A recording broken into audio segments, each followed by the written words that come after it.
C'est comment motiver au-delà du salaire, parce que alors, Sana m'a présenté un peu rapidement. J'ai prévu justement un document que je vais partager et sur lequel je vais me permettre rapidement aussi de me représenter pour que vous sachiez un petit peu qui je suis, comment je travaille et justement quel est mon rôle par rapport au management d'équipe et à la motivation. Donc, je partage mon écran. J'espère que ça va pouvoir fonctionner. Voilà. Bah, je pense que c'est bon. Sana, tu me confirmes qu'on voit bien mon écran? Excellent, excellent. Super. Donc voilà, donc en effet, on est ensemble pour un webinaire intitulé Comment motiver son équipe en 3 étapes. Cela au-delà du salaire. Pourquoi? Parce que ce qu'on entend de façon très récurrente un peu partout, que ce soit au Maroc d'ailleurs, au Maghreb ou en France hein, ou en Europe ou au Canada, c'est que la seule chose qui motive les collaborateurs, c'est la rémunération, le salaire.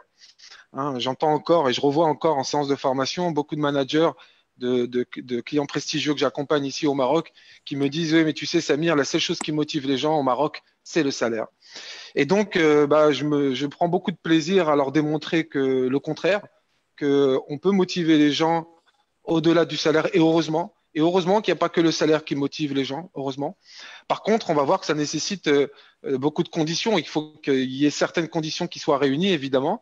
Et puis ensuite, il y a des savoir-faire, des compétences, des astuces, des techniques. Et donc, le challenge pour moi, c'est de vous partager tout ça aujourd'hui lors de ce webinaire. On avait tablé sur une durée d'1 heure et demie à 2 heures. Donc, je pense que c'est le temps nécessaire, en tout cas. Ce que je vous propose par rapport aux questions, c'est noter bien vos questions et à l'issue du webinaire, on prendra tout le temps nécessaire pour répondre à toutes les questions. Sana, si tu peux m'aider aussi en tant que modératrice pour gérer un peu les questions qui Bien. arrivent et puis les reformuler à la fin, ça serait parfait. Oui, oui, Alors, ce bien que sûr. ce que je vous propose, c'est de démarrer. Donc, un webinaire pour les managers et pour les futurs managers. Mais au-delà de ça, vous allez voir que même si vous n'êtes pas manager et même si vous ne souhaitez pas devenir manager, vous allez trouver des éléments de réponse pour votre propre motivation à vous, au travail ou ailleurs. Et vous pourrez même transposer ça, par exemple, à la motivation de vos enfants ou des gens qui vous sont chers et que vous voulez aider. Parce on va vraiment parler de motivation, on va la définir, etc. Donc, ce que je vous propose, c'est de démarrer tout de suite. Alors, le sommaire que j'ai préparé pour vous.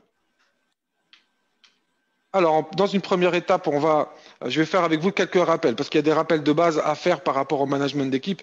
Il y a beaucoup de managers, malheureusement, qui n'ont jamais été formés au management et qui reproduisent un schéma dont ils ont hérité, et c'est le schéma du chef hein, qui est autoritariste, par exemple. Donc, on va faire des rappels sur les bases du management rapidement, parce qu'on en aura besoin pour ensuite aller plus loin sur la motivation. Ensuite, je vais vous proposer une définition originale de la motivation, parce que le management, c'est quelque chose qui me passionne et j'ai fait beaucoup de recherches là-dessus et j'en suis arrivé à une définition, à une conclusion que je vais partager avec vous.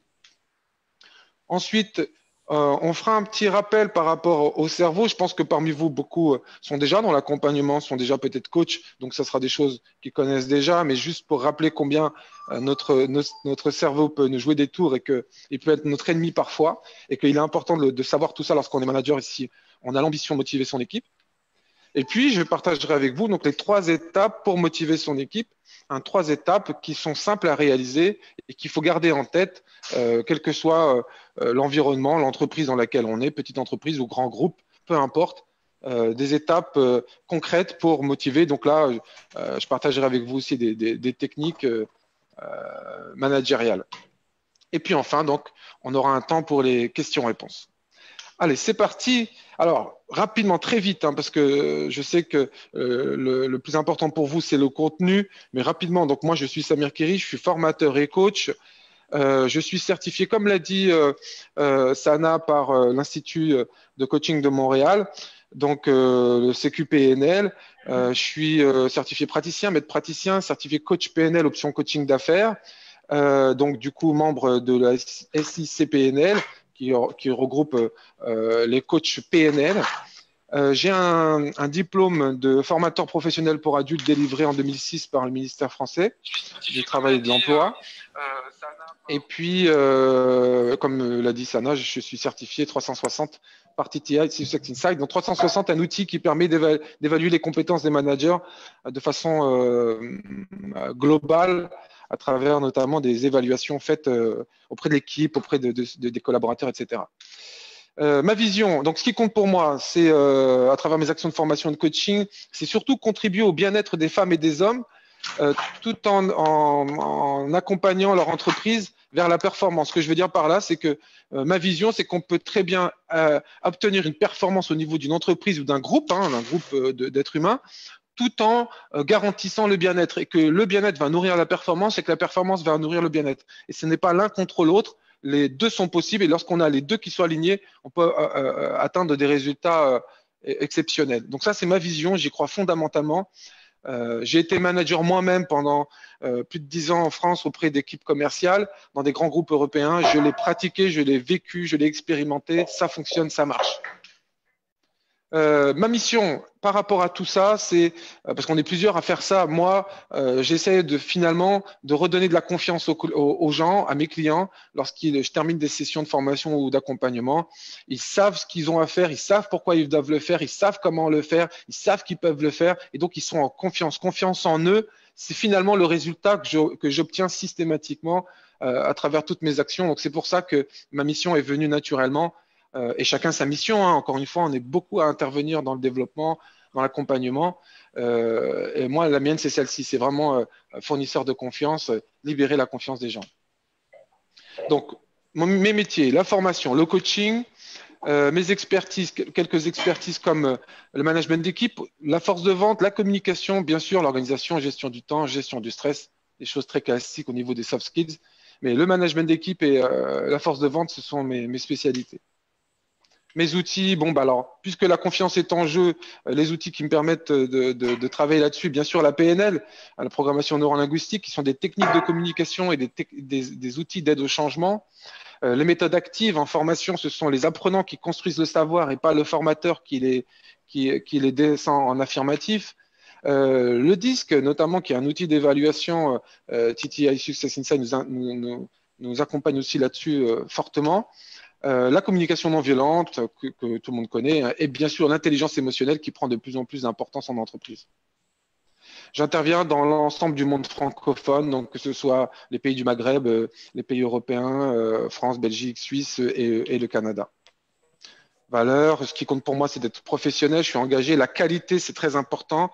J'essaye de fournir une qualité maximum à tous mes clients, quel que soit le client. J'ai une croyance forte qui est que chaque client a le droit au même niveau de qualité. Quelques références, donc BNP Paribas, Leasing Solutions Marseille à Paris, la Banque Postale, Infopro Digital à Paris et à Tunis, Vecteur Plus à Nantes, Excellium à Nantes, mais j'ai aussi Vente Privée à Paris, Intelsia à Casa, à Marrakech, la Mamounia, où j'accompagne tous les managers de la Mamounia, le Four Seasons aussi, Resorts Marrakech, voilà, quelques belles enseignes dont je suis fier. Voilà pour la présentation, pour que ceux qui ne me connaissent pas sachent un petit peu qui je suis. Maintenant, comme je vous l'ai promis tout à l'heure, eh bien, quelques rappels concernant le management cette fois-ci. Alors, parce que sur le management, on peut trouver tout et n'importe quoi, donc on va essayer de se mettre d'accord sur vraiment les bases. Alors, juste un graphique que je veux partager avec vous qui est édifiant, que je vais commenter avec vous. Les actes de management progressent plus vite dans les discours que dans les faits. Qu'est-ce que ça veut dire? Ça veut dire que lorsqu'on interroge les managers, voilà ce que les managers nous déclarent. Est-ce que vous stressez vos collaborateurs? Enfin, est-ce que vous ne stressez pas vos collaborateurs? 86% des managers vont nous dire « Ah ben non, je ne stresse pas mes collaborateurs ». Par contre, lorsqu'on pose la question aux collaborateurs eux-mêmes, 68% nous disent « Non, on ne me stresse pas ». Donc, on voit déjà un décalage de 20 points.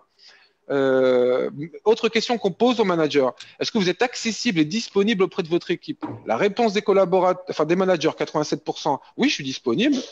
Les collaborateurs, à 79% seulement.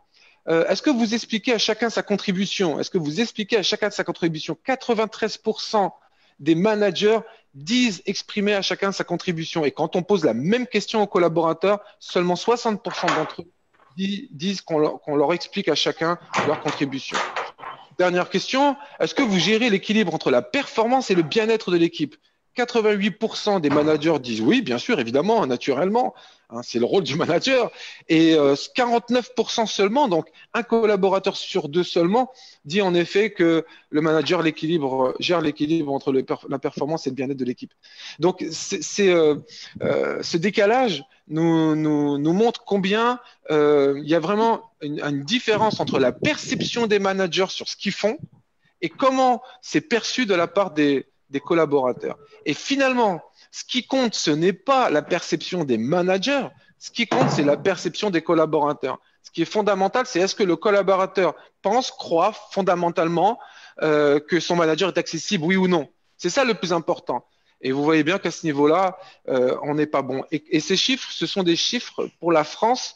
C'est l'Observatoire national des métiers qui a fait cette enquête en 2000, je me souviens plus, je crois que c'est 2016. On était qu'en 2016, hein, et regardez les chiffres. J'ose même pas imaginer la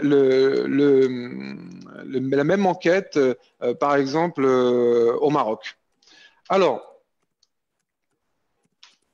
on avance sur les bases du management.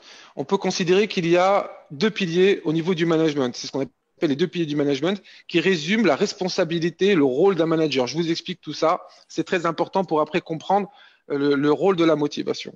Alors, premier pilier du management, c'est motiver. Lorsqu'on a une équipe et qu'on doit l'amener au sommet de la montagne tous les jours, il faut qu'on arrive au sommet de la montagne à 18 heures en partant à 9 heures du matin, eh bien, on est bien responsable de la motivation. Il faut que tout le monde soit motivé à grimper la montagne parce que c'est fatigant, ça demande de l'énergie tous les jours de travailler, de faire le job. Et donc, on a besoin de quelqu'un pour encadrer le groupe et donner de la motivation au groupe. Ça, c'est le premier pilier du management, c'est motiver. Le manager est responsable de la motivation de son équipe. Deuxième pilier, c'est l'autorité. Ça n'a rien à voir. L'autorité, c'est quoi? C'est pendant qu'on grimpe la montagne, il va y avoir des règles, des lois à respecter. Donc, le manager, c'est lui qui est responsable pour faire respecter ces règles et ces lois. Les règles, ça va être le règlement intérieur, ça va être le droit du travail, par exemple, ou une charte de vie ensemble, par exemple. Mais c'est le manager qui est bien responsable de faire respecter les règles.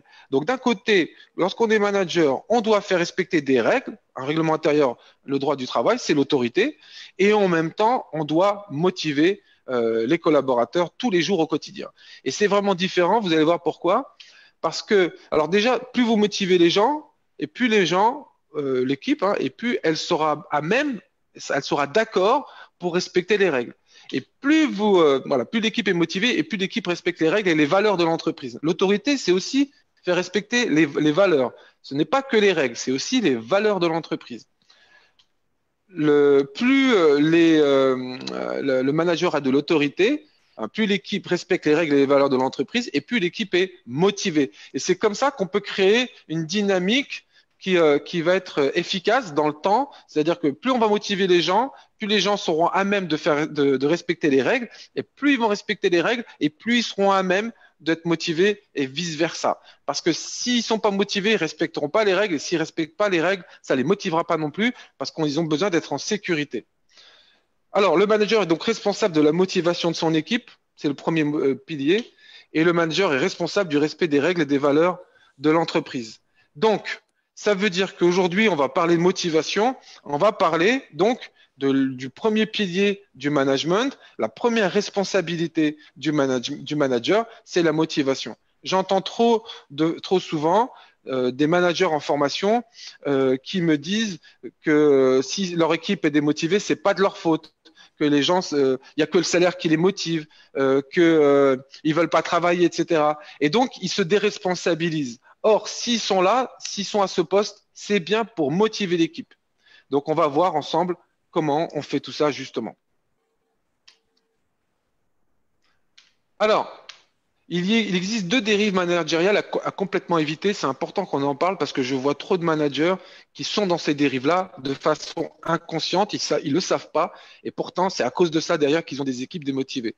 Première dérive managériale. La première dérive managériale, c'est ce qu'on appelle le management à l'affect. Qu'est-ce que c'est que le management à l'affect?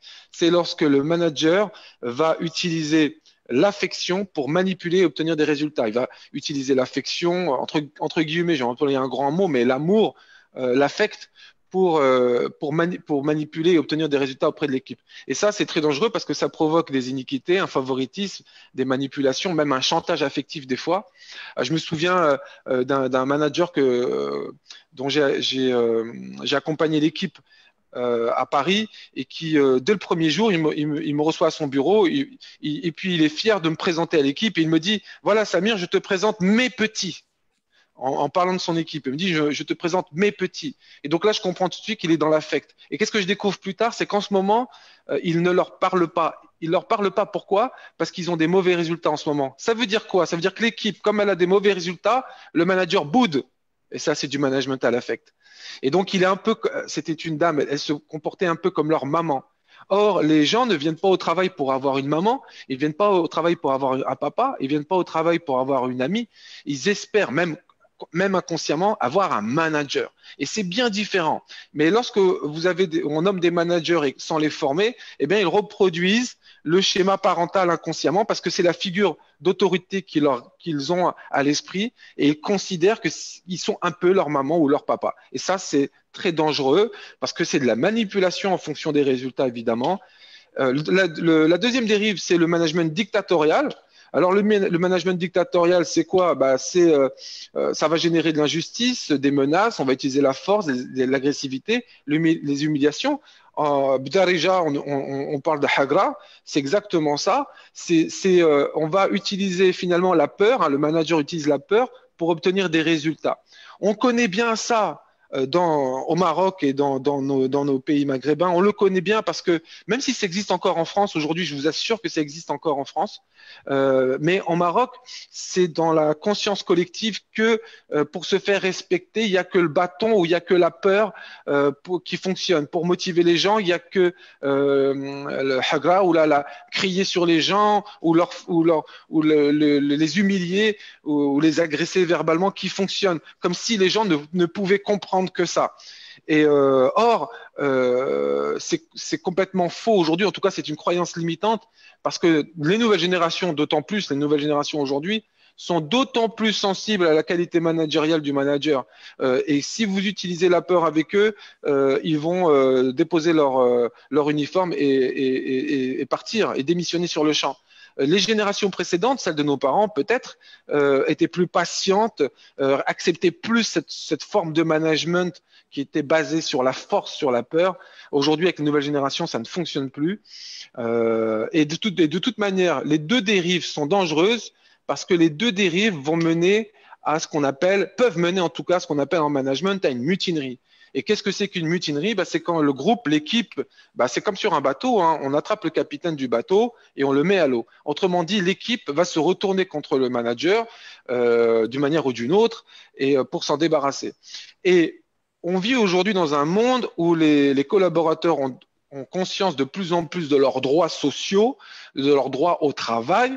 Donc, on a aussi des forces syndicales de plus en plus fortes, des représentants du personnel de plus en plus organisés, professionnels, forts. Et donc, il est de plus en plus facile pour les collaborateurs, entre guillemets, hein, de prendre le manager et de le mettre à l'eau, de s'en prendre à lui et de l'invectiver. Donc, ce sont les deux dérives qu'il faut absolument éviter. On n'utilise pas l'affect et on n'utilise pas la peur. Alors vous allez me dire, on utilise quoi? Eh bien, c'est ce qu'on va voir. Mais surtout pas l'affect et surtout pas la peur. Ça, c'est la meilleure façon de se planter. Alors, concernant la motivation, on n'est pas tous les mêmes. Je vais vous expliquer un peu. Il existe globalement deux mécanismes de motivation. Alors, il y a ce qu'on appelle la motivation finale.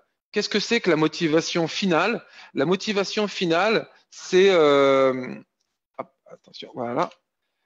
C'est exactement la manière dont fonctionnait Ayrton Senna. Pour ceux qui ne connaissent pas Ayrton Senna, grand champion de Formule 1 dans les années 90.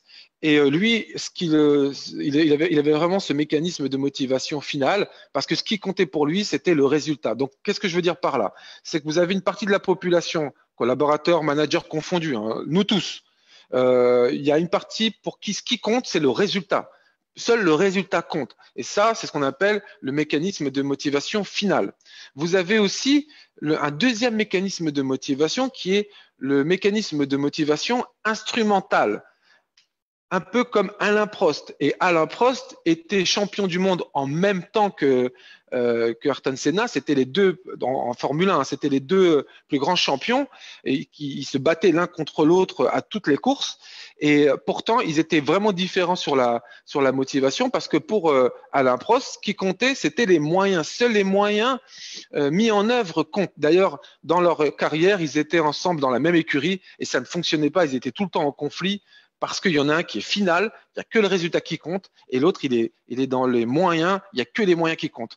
Qu'est-ce que je veux dire par là? Ce que je veux dire par là, c'est que vous devez vous connaître, vous déjà, savoir est-ce que vous êtes final ou est-ce que vous êtes instrumental, et puis concernant votre équipe, vos collaborateurs, est-ce qu'ils sont plutôt finaux ou instrumentaux? Et parce que vous allez voir qu'on ne les manage pas de la même manière. Si vous êtes final, si j'ai un collaborateur qui est final, je vais lui mettre la pression, entre guillemets, sur les moyens, puisqu'il est déjà motivé sur le résultat. Donc moi, je vais insister avec lui sur les moyens. Et les moyens, c'est quoi? Ça va être le respect des procédures, le respect de la qualité, etc.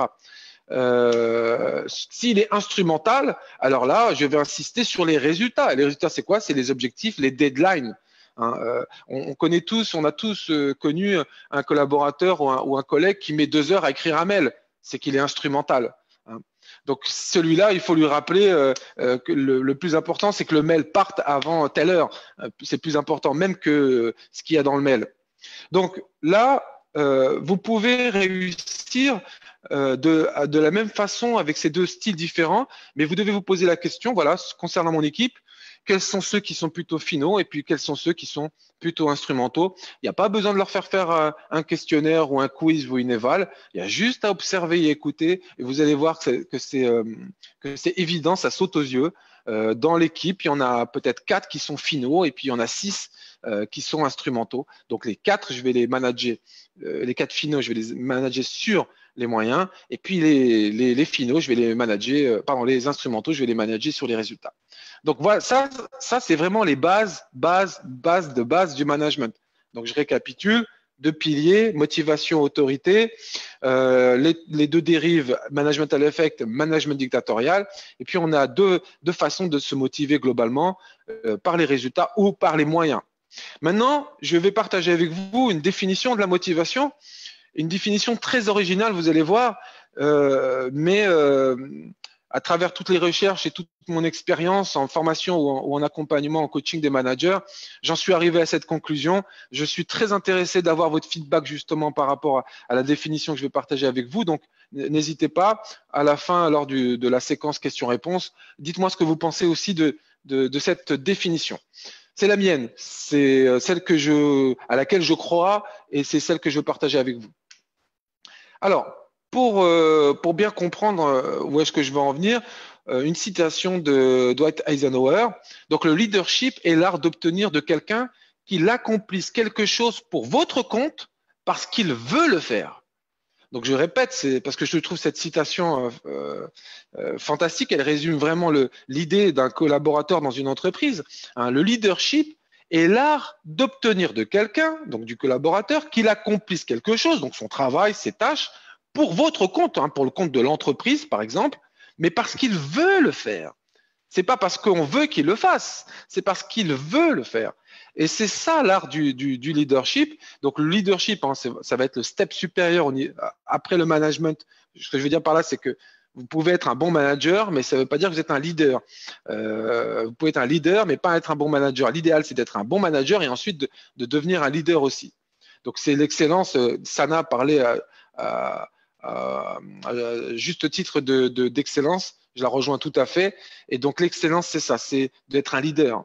Donc, on est dans la volonté. Hein. Je veux le faire. Hein. Je le fais parce que je veux le faire. Je veux le faire et c'est pour ça que je vais rester tard, que je vais travailler dur, que je vais mobiliser toutes mes capacités, mes aptitudes, mes stratégies, toute mon âme et je vais mettre mon cœur dans mon travail.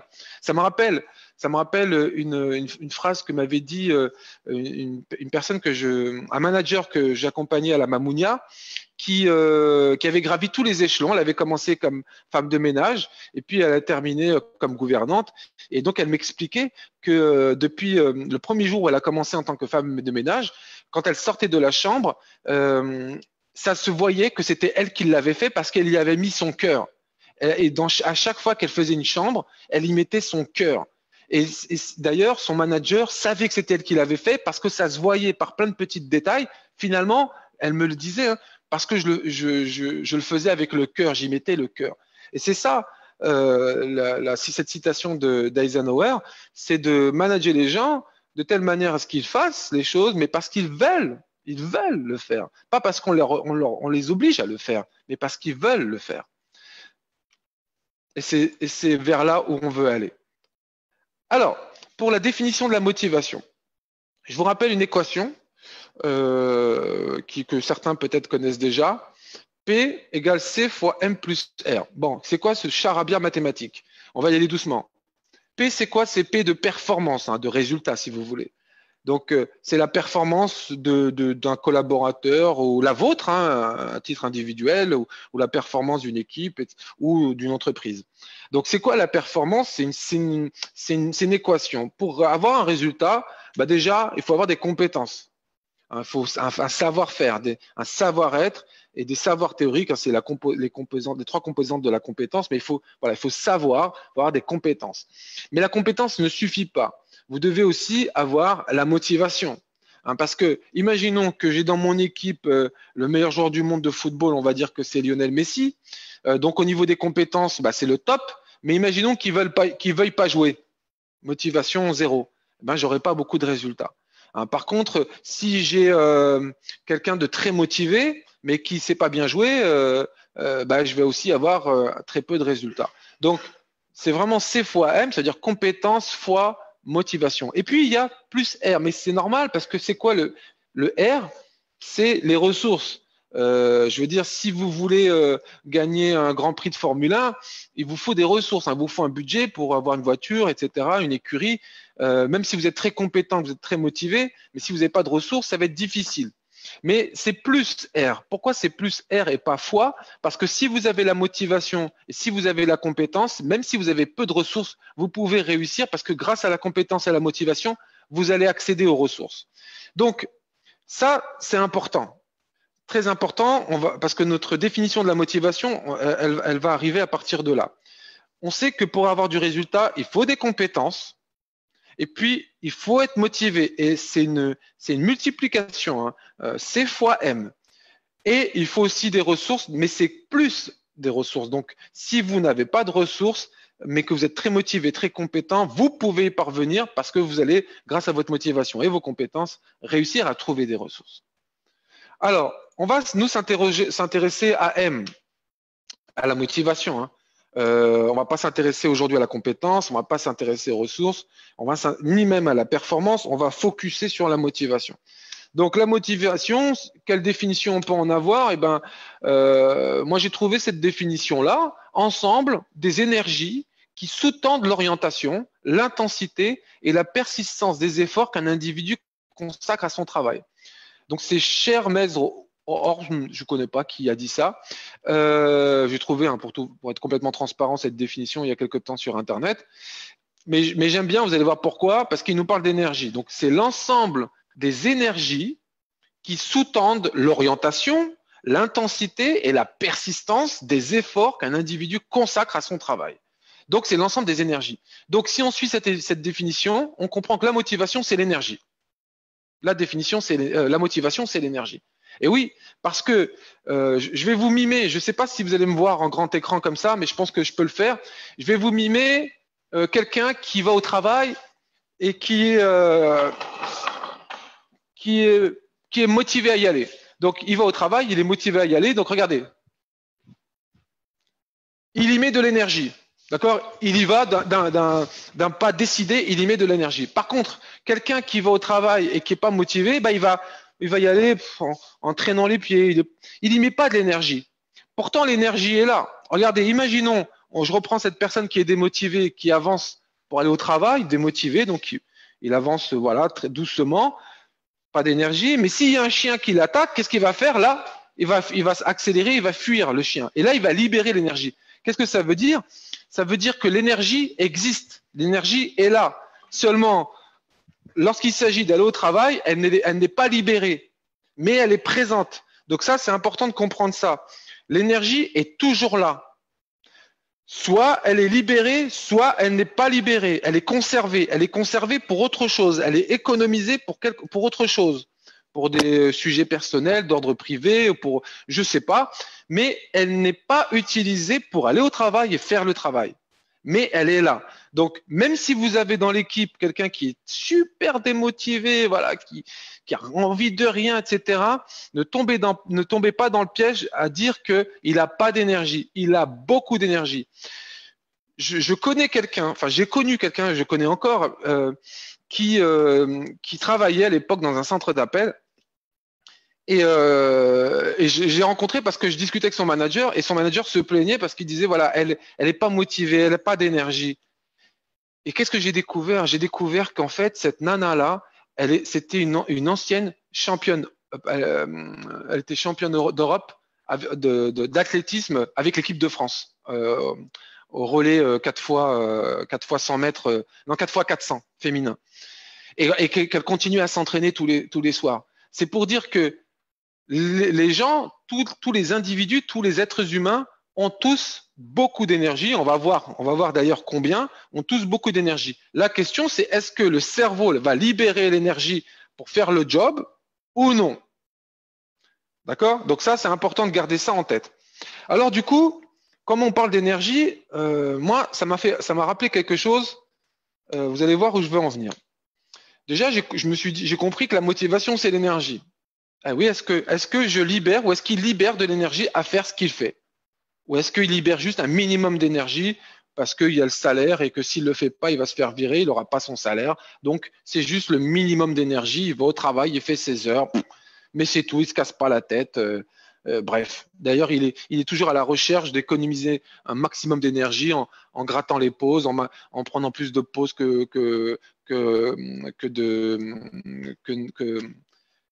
dont il a le droit, je ne trouve plus mes mots, ou est-ce que vraiment il met toute son énergie dans son travail?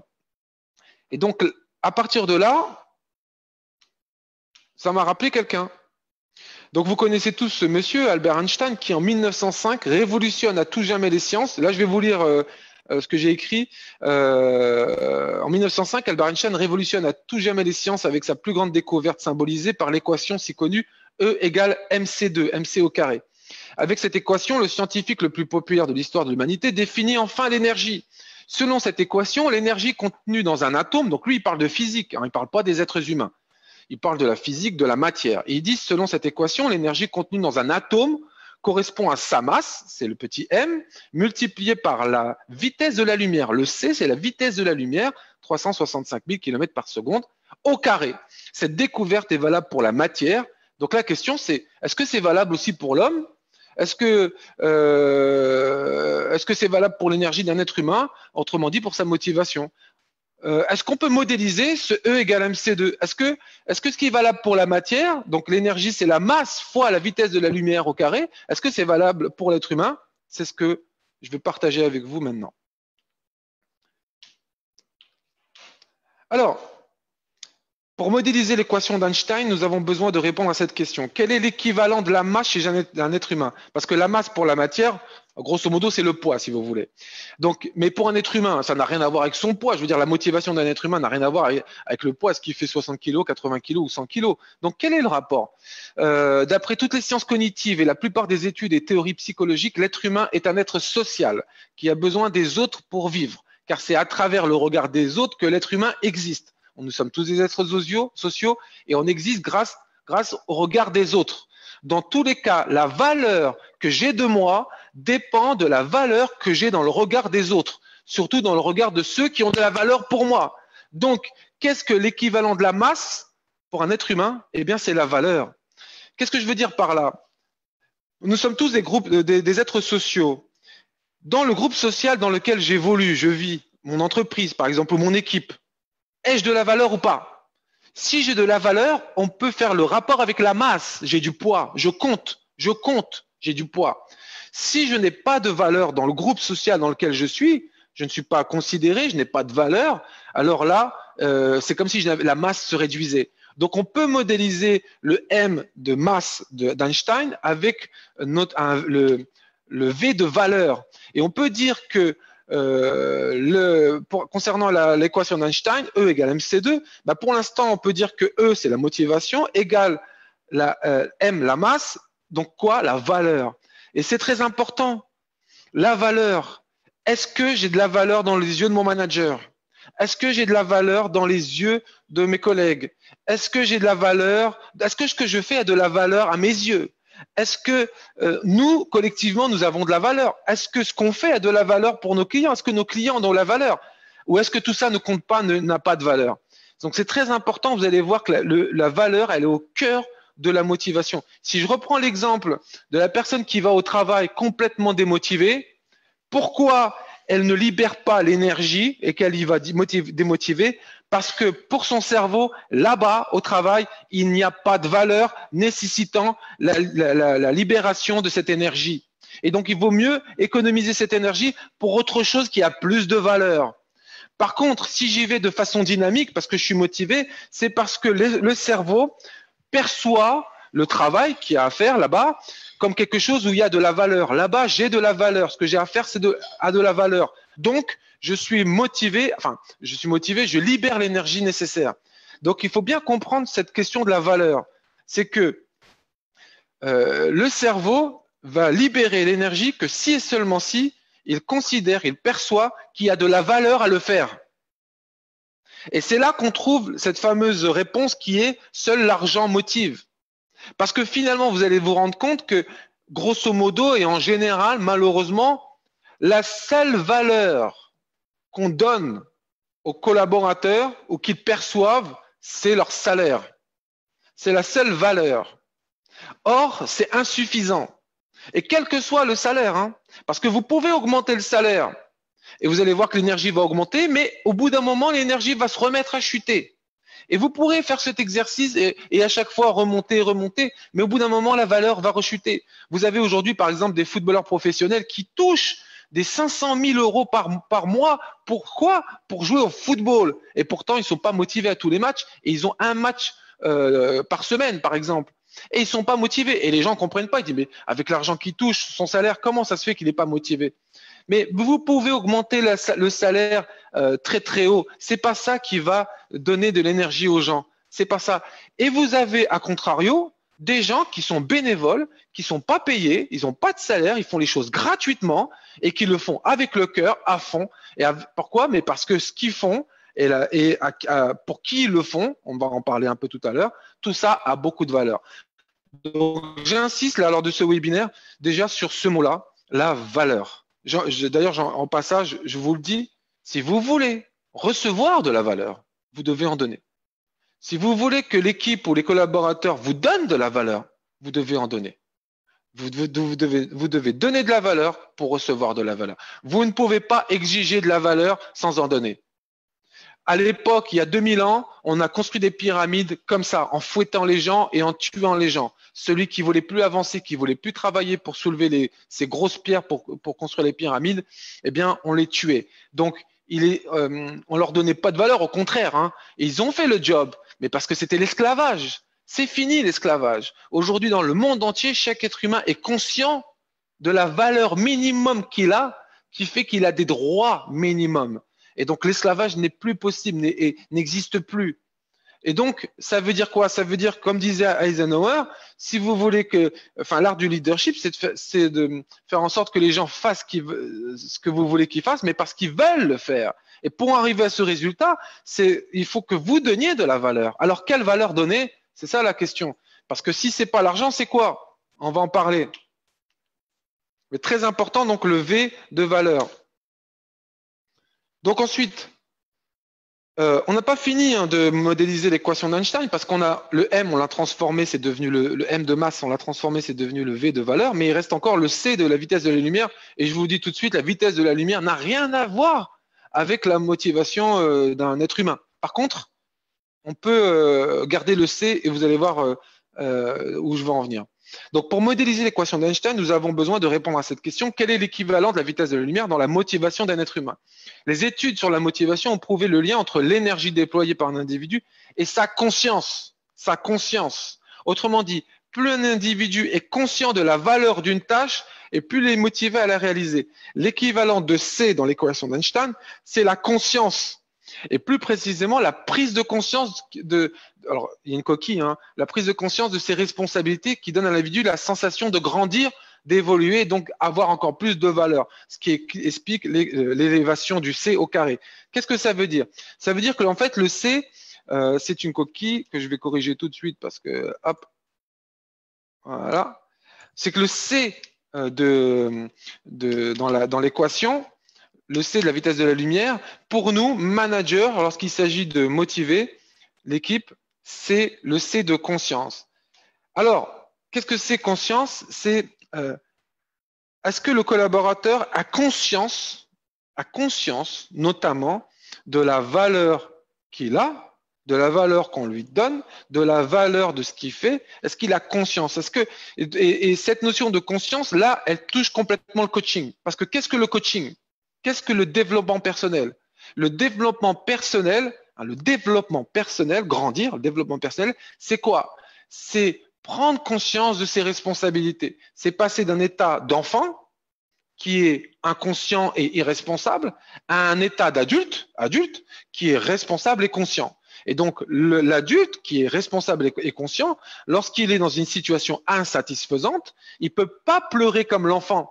L'enfant peut pleurer parce qu'il a faim, parce qu'il a soif, parce qu'il a mal, il va pleurer, parce qu'il n'est pas responsable et qu'il n'a pas conscience de ses responsabilités. Ça me rappelle mon fils quand il était tout petit, qui courait dans la maison et qu'il heurtait le coin de la table avec sa jambe. Ça lui faisait très mal. Et qu'est-ce qu'il faisait? Il retournait à la table, il tapait la table, il disait méchant à la table. Pour lui, c'était la table qui était responsable de sa douleur. C'est normal, c'est un enfant qui n'a pas conscience de ses responsabilités. Et c'est quoi le coaching? Le coaching, c'est accompagner quelqu'un pour qu'il prenne conscience de ses responsabilités et que s'il vit quelque chose d'insatisfaisant pour lui, il va falloir qu'il fasse des changements. Donc le coaching passe par des prises de conscience de responsabilité, passer de réaction à action, plan d'action, objectif, qu'est-ce que je veux, comment je vais faire, etc. Et donc là, on voit que le manager, notamment par rapport à la motivation de son équipe, va pouvoir jouer un rôle de coach, d'accompagnateur, s'il dépense du temps et de l'énergie à amener son collaborateur à faire des prises de conscience. Donc ça, c'est encore un savoir-faire, parce qu'il suffit pas de dire à quelqu'un, ah, mais prends conscience que, et ça marche pas comme ça.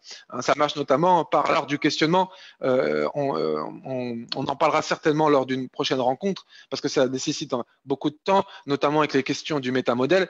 Mais déjà comprendre que la motivation, c'est l'énergie, et l'énergie qu'on va déployer, elle est liée à quoi? Elle est liée à la valeur et à la conscience. Donc, il va falloir travailler avec le collaborateur pour qu'il ait conscience de sa valeur. Et c'est ça, ma définition de la motivation. Donc, je vais préparer, je crois, une diapo. Voilà. Donc, on est parti de E égale MC2, qui est l'équation d'Einstein. Donc, pour en arriver, on l'a modélisé, pour en arriver donc à une équation pour nous, les managers, M égale V fois C au carré. Donc, M de motivation, c'est quoi? C'est V de valeur fois C de conscience au carré.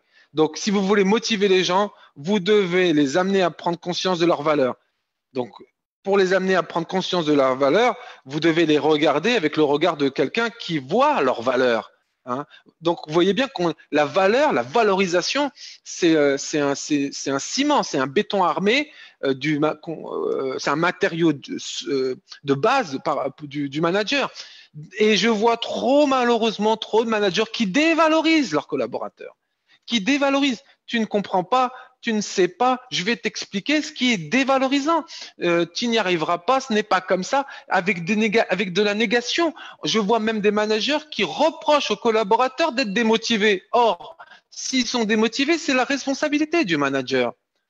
Il y a beaucoup de managers qui eux-mêmes sont démotivés. Pourquoi? Mais parce que eux-mêmes se dévalorisent ce qu'ils font, l'entreprise, etc. Ou la vie en général même. D'où l'importance d'être dans le positif, parce que lorsque vous êtes dans le négatif, les formulations négatives témoignent de cette dévalorisation. C'est que vous voyez ce qui ne va pas. Alors que le positif cherche tous les jours au quotidien ce qui va, ce qui a de la valeur, et met le focus dessus. C'est très important Donc, ça. Alors, voilà la définition. Voici la définition, ma définition de la motivation. Donc, c'est M égale V fois C au carré. La motivation, c'est la conscience au carré de sa valeur. Alors, maintenant que j'ai partagé avec vous ma définition, vous avez bien compris, qui est basée sur la valeur et sur la conscience. Je vais vous rappeler quelques basiques sur le fonctionnement du cerveau, évidemment. Vous connaissez tous ce jeu, je pense. C'est le jeu des 9 points. Alors, si certains ne connaissent pas, je vais vous laisser 30 secondes. L'idée, c'est quoi? C'est de passer sur tous les points en faisant 4 traits maximum sans lever le stylo. Donc, les traits, ce sont des segments de traits, on ne parle pas de courbes. Donc, l'idée, voilà, c'est de passer sur les 9 traits avec le stylo en faisant 4 traits maximum sans lever le stylo. Voilà, je vous laisse 30 secondes. Et après, à partir de ce jeu, je vais vous rappeler un basique fondamental concernant le fonctionnement du cerveau. Et pour ça, j'ai besoin du paper.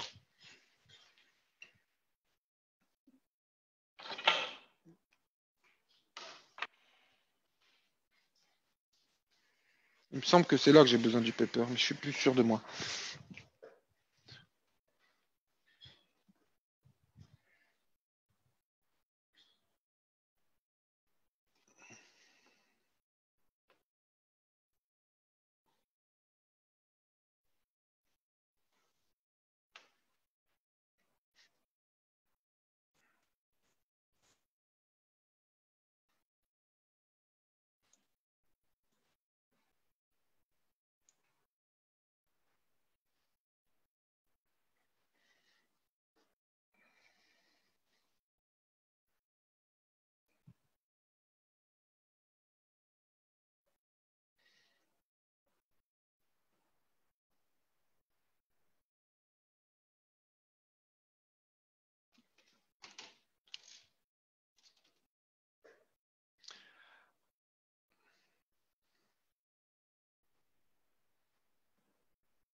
Bon, je vous ai laissé un peu plus de 30 secondes, mais je pense que la plupart d'entre vous connaissent déjà ce jeu.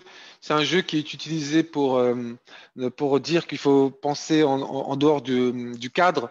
En anglais, c'est cette fameuse phrase think out of the box. C'est un jeu qui est surtout utilisé en formation pour expliquer que chacun a son cadre de référence. Mais vous allez voir qu'en fait, ça va beaucoup plus loin que ça. Je partage avec vous la solution déjà dans un premier temps. Voilà.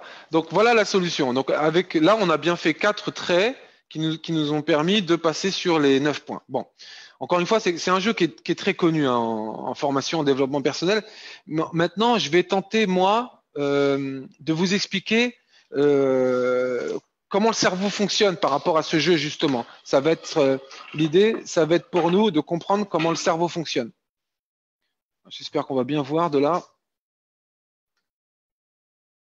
Voilà. Bon, je refais les 9 points. Non, même pas, je refais pas les 9 points. Si, je refais les 9 points.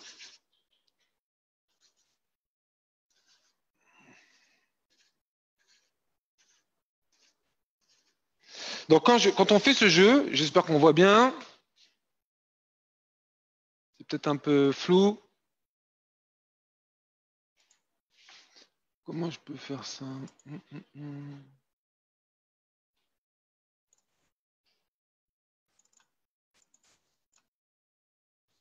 Bon. Ok.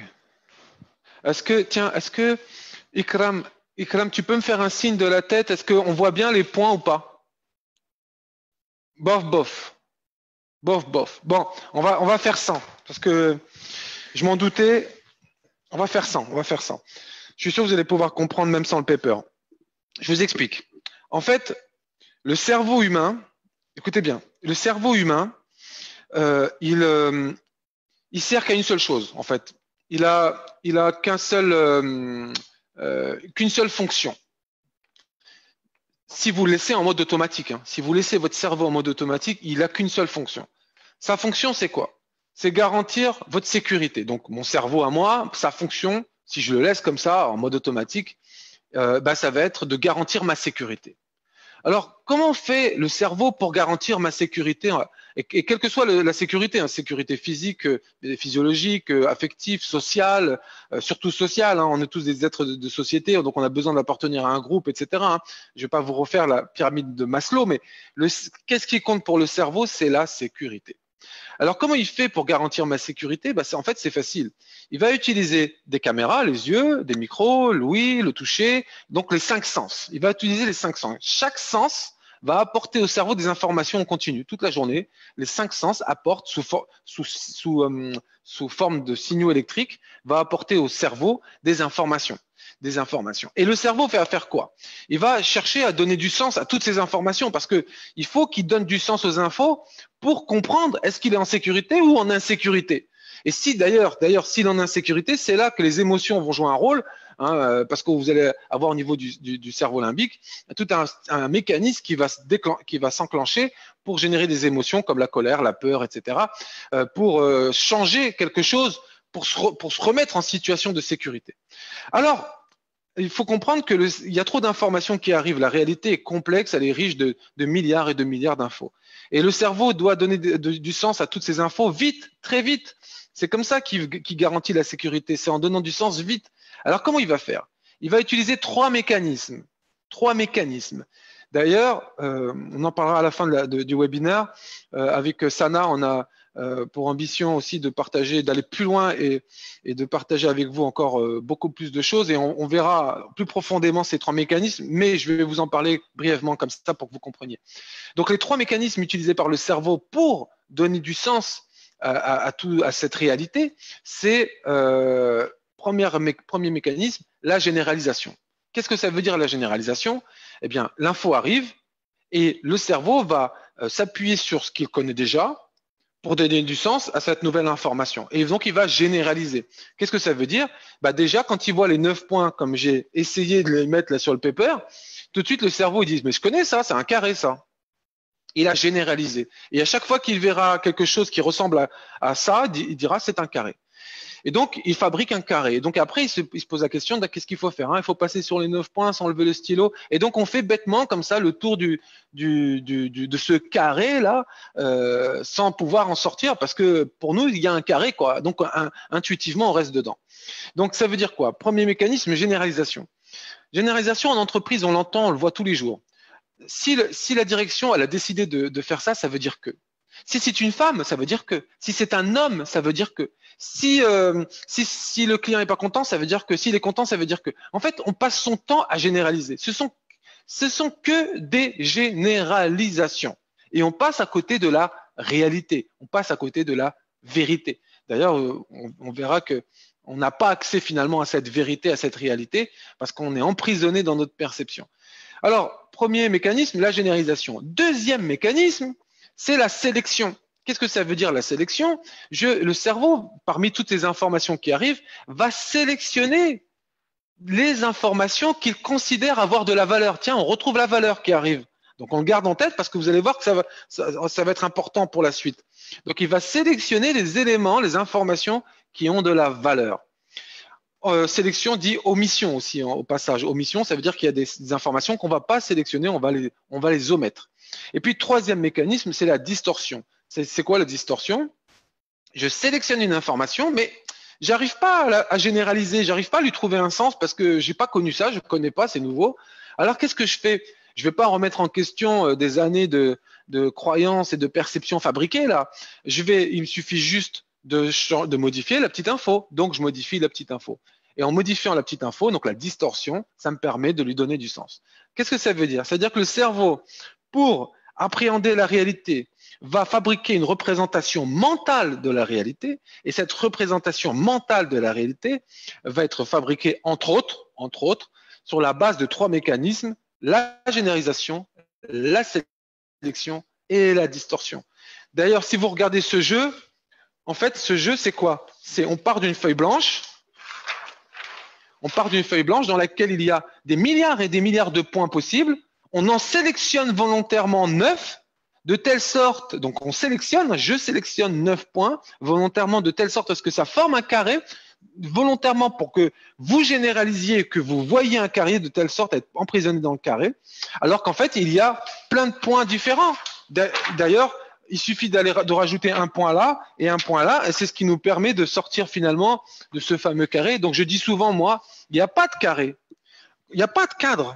Le cadre, il n'est pas là, il est dans la tête. Le carré, il est dans la tête. Donc, pourquoi je vous dis tout ça? Parce que nous, on veut motiver des gens, on veut motiver des collaborateurs. On a compris que la motivation, c'est la valeur et la conscience. Bon, ok. Maintenant, nous, est-ce qu'on a conscience nous-mêmes de la manière dont on les perçoit, dont on perçoit nos collaborateurs, ou est-ce qu'on généralise, on sélectionne et on fait de la distorsion nous-mêmes? Autrement dit, est-ce qu'on met des étiquettes sur les gens? Et la grande majorité des managers mettent des étiquettes sur les collaborateurs. Celui-là, c'est un boulet. Celui-là, il est bon. Celui-là, il est feignant. Celui-là, il comprend vite. Celui-là, il comprend lentement. Ce sont des généralisations, des sélections et des distorsions. Ce sont des étiquettes. Ce sont des préjugés. Et vous connaissez l'effet Pygmalion? Qu'est-ce que c'est que l'effet Pygmalion? C'est si vous percevez les gens comme un boulet, ils vont se comporter comme un boulet. Si vous percevez les gens comme des feignants, ils vont se comporter comme des feignants. Si vous percevez les gens comme n'étant motivés que par l'argent, ils ne seront motivés que par l'argent. Mais pourquoi? Mais parce que vous les percevez ainsi. C'est ça l'effet Pygmalion. Et donc, à travers ce rappel-là, que j'ai nommé mon ennemi le cerveau, ce que je veux vous expliquer, c'est que en tant que manager, vous êtes responsable de la perception que vous avez de vos collaborateurs. Et si vous laissez votre cerveau en mode automatique, votre cerveau va généraliser, faire des sélections. Vous allez sélectionner que ce qui va pas, les défauts, les manques auprès de votre collaborateur, ce qui vous plaît pas, et vous allez passer à côté de tout le reste. Et c'est dans le reste où il y a la valeur. Et c'est dans le reste qu'il y a de la valeur. Donc, enlevez les étiquettes et regardez, observez, écoutez et cherchez quoi? Cherchez la valeur. Continuez à sélectionner, mais sélectionnez désormais ce qui a de la valeur, ce que le collaborateur, quels sont ses potentiels, ses capacités, ses réussites, ses talents, ses ressources, et mettez la lumière, le projecteur sur tout ça, valorisez. Si vous voulez recevoir de la valeur, vous devez en donner. Et comment on fait pour donner de la valeur? On met le projecteur sur ce qui a de la valeur chez l'autre. Donc, c'est très important et vous allez voir que ça va encore même plus loin. J'en profite pour rappeler le premier postulat de la PNL. Donc, dans la PNL, il y a beaucoup de choses, beaucoup de techniques. Il y a notamment aussi ce qu'on appelle les 13 postulats de la PNL. Là, je veux juste rappeler le premier postulat. Vous allez voir que ça rejoint sur ce dont on vient de parler. La carte n'est pas le territoire. La carte n'est pas le territoire. Si je déplie la carte de Casablanca sur la table, là, ça n'a rien à voir avec la réalité de la ville de Casablanca. Il y a plein de choses qu'il n'y aura pas sur la carte et qui existent dans la ville de Casablanca. Donc, c'est ce postulat 1 qui dit que la carte n'est pas le territoire. Le collaborateur a une carte du monde dans sa tête. Sa carte du monde n'est pas la réalité. Et vous, manager, vous avez une carte du monde dans la tête. Et cette carte du monde dans la tête, ce n'est pas la réalité. Dans votre carte du monde que vous avez dans la tête manager, il y a vos collaborateurs et vous croyez dur comme fer que c'est la réalité, que votre collaborateur il est vraiment comme ça. Et vous vous trompez. Vous êtes piégé par vous-même, vous êtes piégé par votre propre perception. Vous devez ouvrir tout. Arrêter les généralisations, distorsions, sélections, arrêter les étiquettes et prendre le volant de votre cerveau.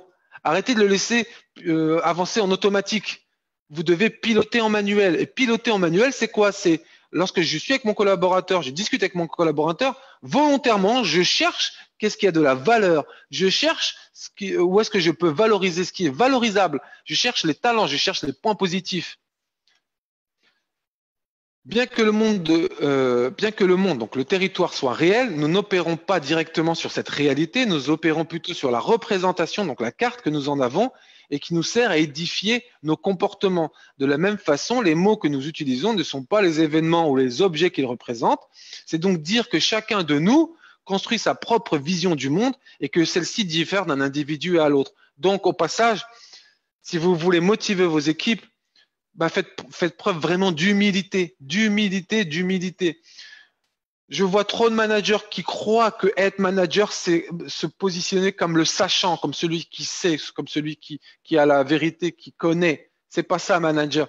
Un bon manager, c'est quelqu'un qui ne sait pas. Et comme il ne sait pas, il cherche à savoir. Donc, il s'intéresse, il questionne, il passe du temps avec ses collaborateurs. Il fait même en sorte que eux aient la perception que c'est eux les sachants. Vous avez un Steve Jobs qui dit ça n'a pas de sens. Il dit ça, hein, Steve Jobs. Ça n'a pas de sens de recruter des gens, de les payer très cher pour leur dire quoi faire. C'est à eux de nous dire quoi faire. Et c'est pour ça qu'on les recrute et qu'on les paye cher, pour que eux nous disent quoi faire. Et donc, vous imaginez la révolution dans les perceptions nécessaires. Je pense au Maroc notamment, où on a une construction hiérarchique dans les entreprises qui est fabriquée ainsi, où celui qui est au-dessus a la perception, croit qu'il sait plus que celui qui est en dessous, et ainsi de suite, et que c'est lui qui a plus de valeur. Il faudrait inverser la pyramide et amener ces managers à prendre conscience que ceux qui ont de la valeur, c'est ceux qui rament, c'est ceux qui font avancer le bateau. Ce sont les collaborateurs qui ont le plus de valeur. On peut se passer des managers, mais on ne peut pas se passer des collaborateurs. C'est eux qui font le travail, c'est eux qui font avancer la machine. Je vous dis ça et je pense quand même à un monsieur, Karim Bernoussi. Je témoigne parce que c'est rare et je l'ai croisé à de nombreuses reprises parce que j'ai travaillé pour son entreprise plusieurs fois et j'ai vu, j'ai expérimenté. Et dans cette entreprise, donc c'est le groupe Intelsia sur Casablanca, ils sont un peu partout en Afrique maintenant et en Europe. Par contre, là, on a un manager qui a compris ça. Je vous parle du PDG, Karim Bernoussi, qui a compris ça. Et que vraiment, dans la culture d'entreprise, au quotidien, la pyramide, elle est inversée. Ce sont les collaborateurs, et on parle d'un centre d'appel, hein, un centre d'appel. Ce sont les collaborateurs qui ont cette valeur-là. Et il insiste auprès de toute la ligne managériale pour vraiment faire vivre au quotidien ça. Parce que ce sont les conseillers clientèle qui prennent les appels. Ce ne sont pas les superviseurs. Donc, c'est eux qui font avancer le bateau. Donc, j'insiste vraiment sur la carte n'est pas le territoire. Donc, vous devez, en tant que manager, si vous voulez motiver, vous devez retirer les étiquettes. Retirer les étiquettes que vous vous êtes mis et retirer les étiquettes que vous mettez à vos collaborateurs parce que ce sont ces étiquettes qui vous limitent et qui les limitent. Et vous en êtes responsable. Pilotez votre cerveau en manuel, sinon, ça va mal se passer et vous serez responsable. Alors, comment motiver en 3 étapes? Donc, je vais vous proposer 3 étapes qui permettent de motiver une équipe, quel que soit le secteur d'activité, l'entreprise, etc. Donc, vous allez voir un petit peu où est-ce que je vais en venir avec ces 3 étapes. On va voir une première étape, qui est l'étape 1, donc, qui est se connecter à l'autre. Qu'est-ce que je veux dire par là? Si vous recrutez une nouvelle personne, ou il y a une nouvelle personne qui rentre dans votre équipe, ou que vous prenez en main une nouvelle équipe, la première chose à faire, ce n'est pas de parler de vous. D'ailleurs, arrêtez d'être centré sur vous. Ce qui compte, ce n'est pas vous. Je pense à Zidane. Zidane qui, avec le Real de Madrid, gagne 3 Ligues des Champions consécutives. Et lorsque vous regardez bien les images de la cérémonie, lorsqu'on donne la coupe au Real de Madrid, et donc il y a tous les journalistes qui sont là à prendre des photos. Où est Zidane? Zidane est toujours derrière. On ne le voit pas sur la photo. Il est toujours derrière, plein d'humilité. Donc, mais pourquoi? Mais parce que il a bien compris que ce qui compte, c'est l'équipe, c'est les joueurs. Si on veut un résultat, si vous voulez que les équipes, les collaborateurs soient motivés à vous donner de la valeur, vous devez leur donner de la valeur. Donc, la première chose à faire lorsqu'on rencontre un collaborateur, c'est de lui donner de la valeur. Et comment on fait? Il faut se connecter à lui.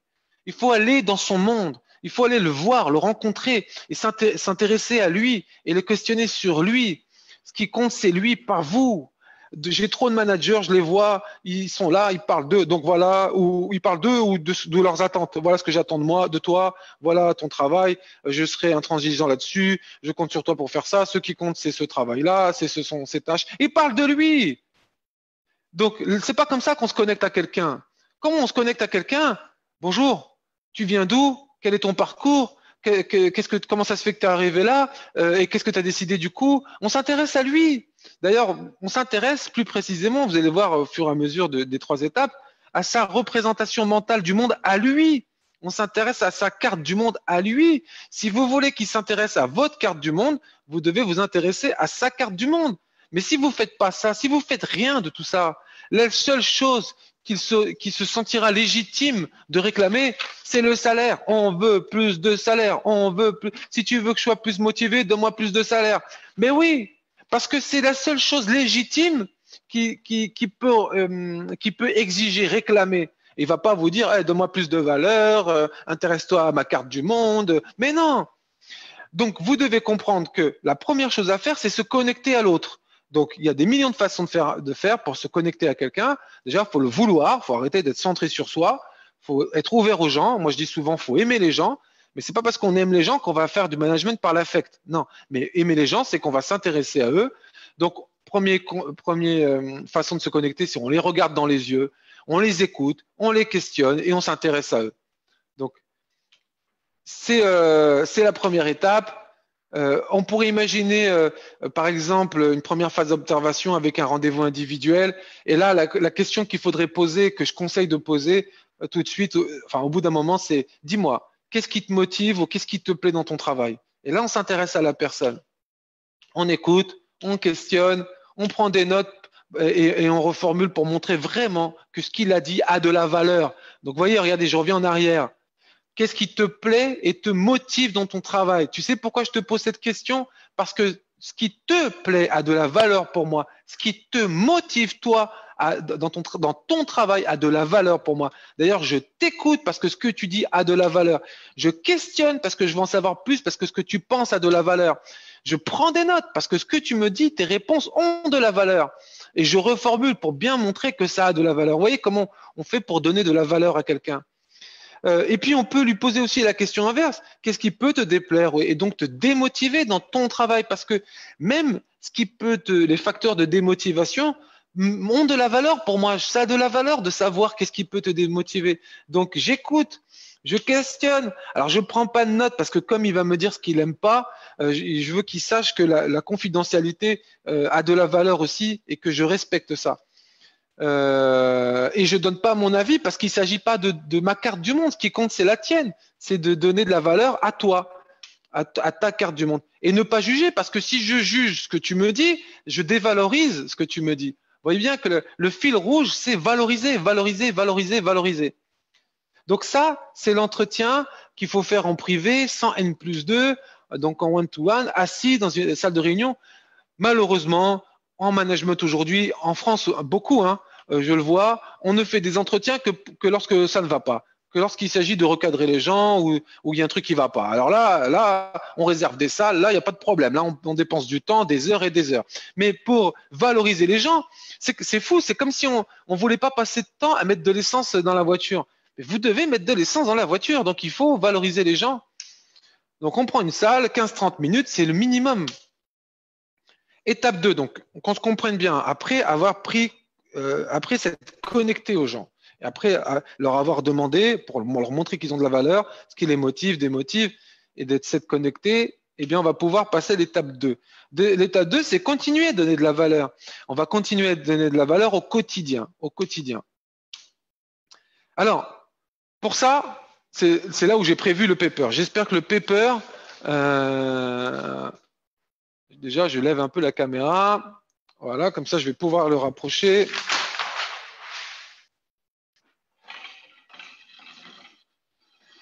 Ikram, je compte sur toi pour me dire si on voit bien ce que je vais écrire. S'il te plaît. Comme je t'entends pas, juste tu fais des signes, tu vois. Alors, on a donc 2 personnes. On a ici donc le manager. Et ici, on va avoir le collaborateur. Quand je dis manager ou collaborateur, on est bien d'accord, la compétence n'a pas de sexe. Ça peut être un homme ou une femme, on s'en fout. On parle de manager, de collaborateur. Donc, collaborateur. OK. Donc, qu'est-ce que je vous disais tout à l'heure? Je vous disais que chaque personne, donc on va commencer par le collaborateur, il a une carte du monde. Il a une carte du monde. Et puis, le manager, lui aussi, il a sa carte du monde.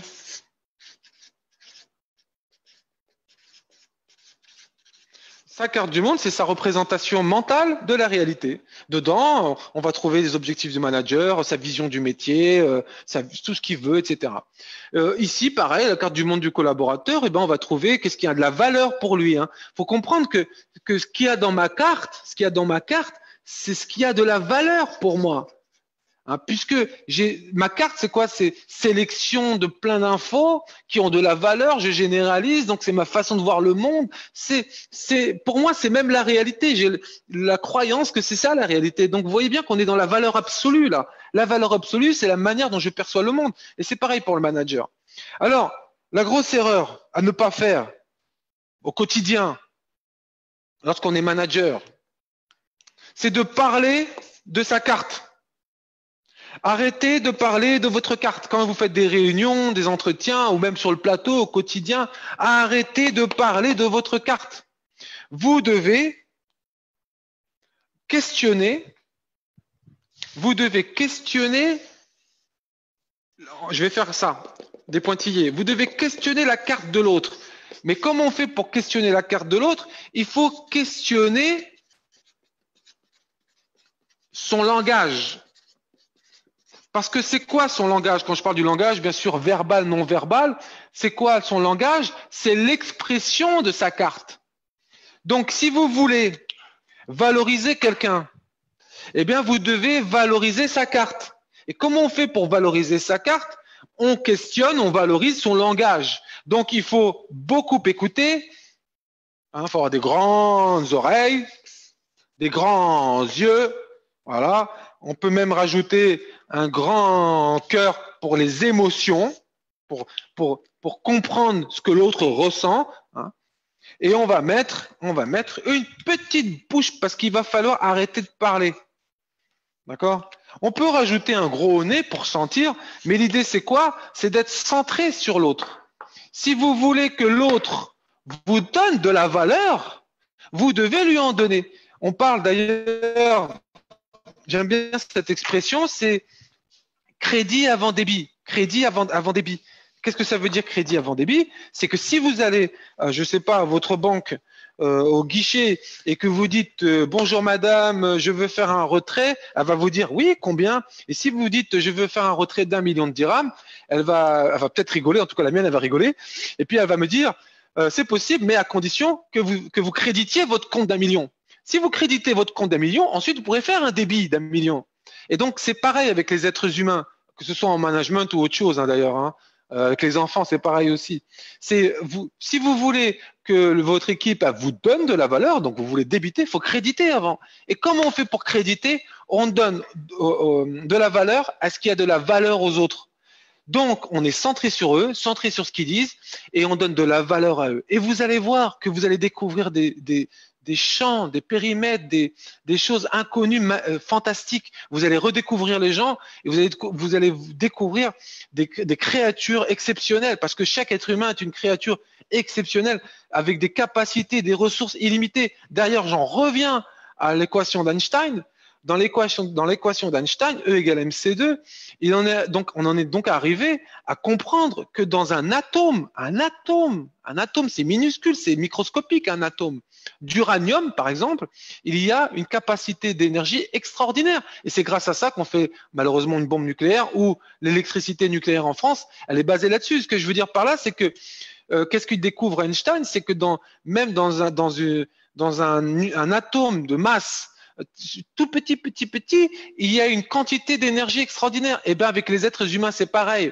Vous allez découvrir que chez tous les êtres humains, chez tous les collaborateurs, quels qu'ils soient, malgré leurs différences, vous allez voir qu'il y a une capacité d'énergie extraordinaire. Ils ne la libéreront que si leur cerveau perçoit de la valeur à le faire. Et comment on fait pour que le cerveau du collaborateur perçoive qu'il y a de la valeur pour lui à libérer l'énergie? C'est en lui donnant de la valeur. L'être humain se synchronise. Si vous voulez qu'on vous regarde dans les yeux, regardez les gens dans les yeux. Si vous voulez qu'on vous sourie, souriez, on vous sourira. Si vous voulez qu'on vous attaque, attaquez, on vous attaquera. Si vous voulez qu'on vous comprenne, comprenez, on vous comprendra. C'est ce que dit. C'est pas ma faute, moi, s'ils disent tous la même chose, là, comme il s'appelle Gandhi. Gandhi, il dit soit le changement que tu veux voir dans le monde, soit incarne, soit le changement que tu veux voir dans le monde. Donc, si tu veux que le monde ou ton collaborateur te donne et il te donnera. D'ailleurs, toute sa philosophie de la non-violence, elle est basée là-dessus. Si tu veux que l'autre pose les armes, soit non-violent, soit toi non-violent. Oui, mais il me frappe, ça, il me donne des coups, des claques, ça fait mal. Oui, mais il faut patienter et tu vas voir que ça marche. Si tu mets ton ego de côté, si tu mets ton ego de côté et que tu fais preuve d'humilité et que tu fais preuve de patience et que tu donnes aux collaborateurs de la valeur, de la vraie valeur, en s'intéressant à leur carte du monde, tu vas voir que c'est magique. Ils vont commencer à s'intéresser à ta valeur. Et là, tu vas avoir des réactions comme ah oui, et toi, Samir, du coup, c'est quoi ta vision? Comment tu vois le boulot? Comment tu vois le métier? Et oui, et toi? Et là, on s'intéresse à ma carte. Vous voyez, si je veux qu'on s'intéresse à ma carte, il faut que moi, je m'intéresse à leur carte et progressivement, individuellement, ils vont s'intéresser à ma carte. Mais tout ça, il faut le faire sans jugement. Sans jugement. Je ne sais pas si parmi vous, certains se sont intéressés au basketball, à l'équipe des Chicago Bulls en NBA, celle de Michael Jordan, ils ont gagné 5-6 championnats d'affilée, ce qui est une performance exceptionnelle. Sur Netflix, il y a une série en ce moment qui s'appelle Let's Dance, où on revoit tout ça, ils expliquent vraiment inside ce qui se passait entre les joueurs et le manager. Ils avaient un manager exceptionnel, un vrai manager. Dans l'équipe, il y avait un Dennis Rodman, c'est un joueur qui s'appelle Dennis Rodman, qui était fantasque, qui faisait des bêtises, etc. Et on se posait tous la question, comment il a réussi à manager un type comme ça? Un type comme ça, la plupart d'entre nous, on lui mettrait une étiquette ingérable. Il est ingérable, le gars. Et comment il a réussi à le manager? Eh bien, il a fait exactement ce que je vous ai expliqué. Il s'est connecté à lui, il s'est intéressé à lui, et il a découvert dans ce qui compte pour lui, il a découvert des choses qu'il avait lui aussi dans sa carte du monde. Et ils se sont rejoints comme ça, alors qu'a priori, ils n'ont rien à voir. Tu les regardes tous les deux, ils n'ont rien à voir. Eh oui, mais en prenant le temps de s'intéresser à la carte du monde de l'autre, il a découvert des points de convergence, des points communs, parce qu'on a tous des points communs. On a tous, par exemple, des rêves, une famille à nourrir, des enfants, des responsabilités, des espoirs, un passé, une éducation, des choses, des peurs, des craintes. On est tous les mêmes. On a plus de ressemblances que de différences. Et au lieu de sélectionner que les différences, là, de façon vraiment stupide, parce que le cerveau, il est très puissant, mais il est très stupide. Hein. Si vous laissez en mode automatique, c'est stupide un cerveau. Hein. On passe à côté de toutes ces ressemblances. Et lorsque vous ouvrez les fenêtres comme ça et que vous allez dans la carte du monde de l'autre et que l'autre se sent en confiance, valorisé et qu'il va lui aussi s'intéresser au fur et à mesure à votre vision, et ben là, on commence à se comprendre. Et là, on commence à fabriquer des visions communes. Et là, on commence à collaborer pour de vrai. Pas des fausses collaborations de façade juste parce que tu es mon chef et que j'ai une fiche de paye et un contrat avec des horaires. Non. De vraies collaborations où on construit vraiment quelque chose ensemble. Donc, la troisième étape. Alors, la troisième étape, donc je reviens, la première, c'est se connecter. La deuxième, c'est valoriser au quotidien, s'intéresser, arrêter de parler, questionner le langage de l'autre pour comprendre sa carte du monde. Et puis, la troisième étape, ça peut arriver parce qu'on n'est pas des machines, on est des êtres humains sensibles. Ben ça peut arriver que quelqu'un soit démotivé. Un jour, ça voilà, comme disait Sana tout à l'heure, elle avait l'image de marée haute, marée basse. C'est une belle image. Il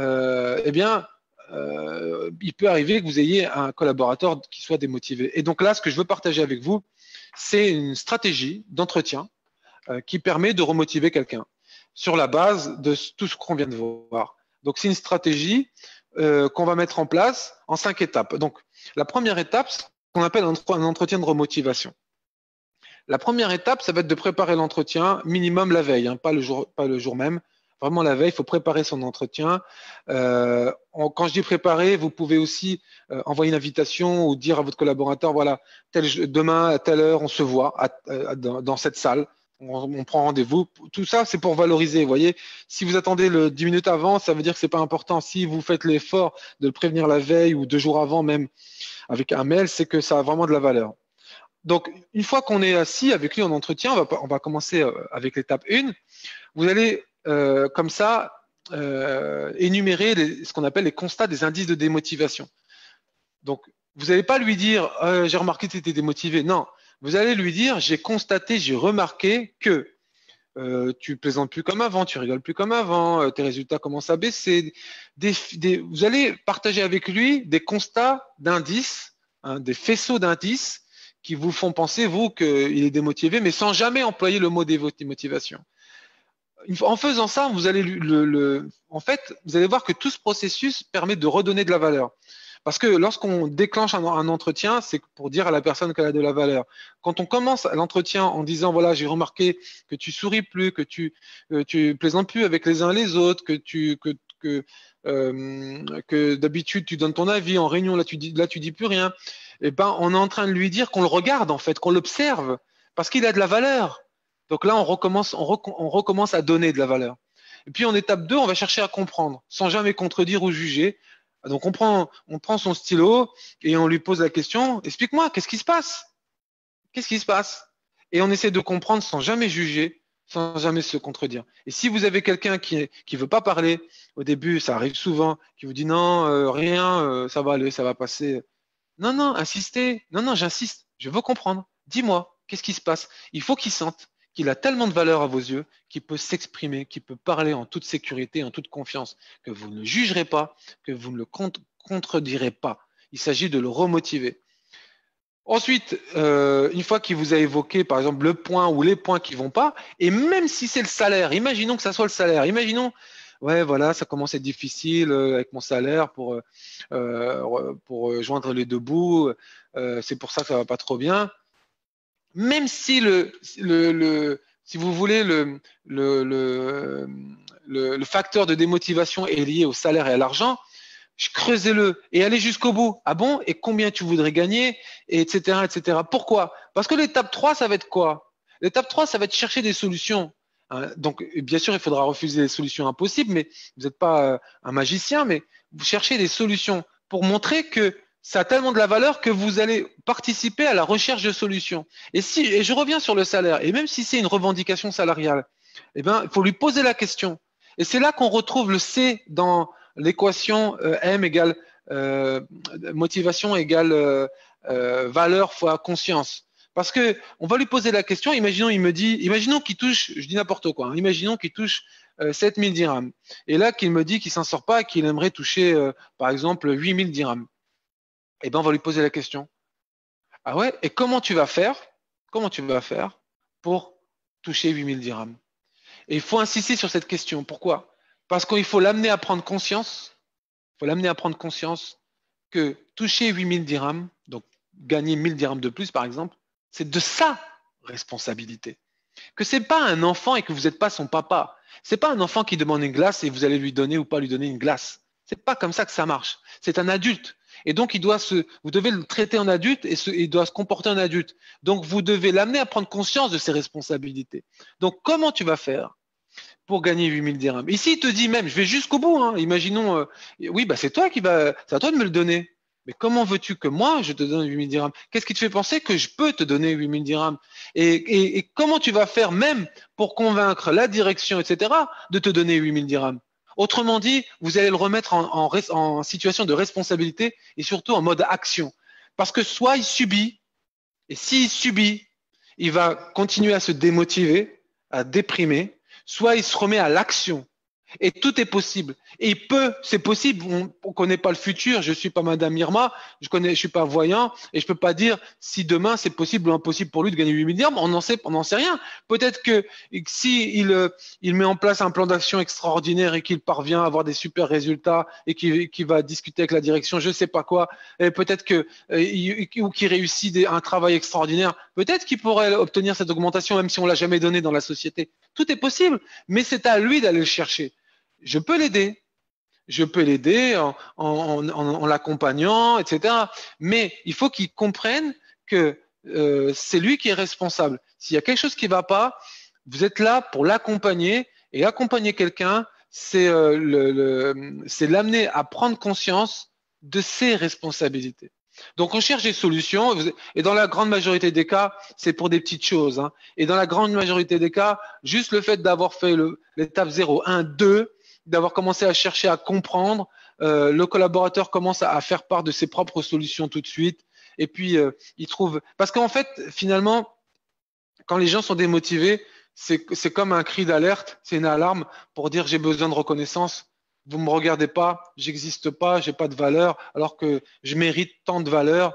Et oui, il y a un tel déficit de reconnaissance, que je souffre de ce manque-là. Et donc c'est un signal. Et quand vous faites un entretien avec quelqu'un et que vous commencez à lui dire j'ai remarqué que tu rigoles plus, que tu plaisantes plus, je veux savoir qu'est-ce qui se passe, explique-moi, qu'est-ce qui se passe. Ça, dans la grande majorité des cas, ça suffit déjà pour allumer la flamme.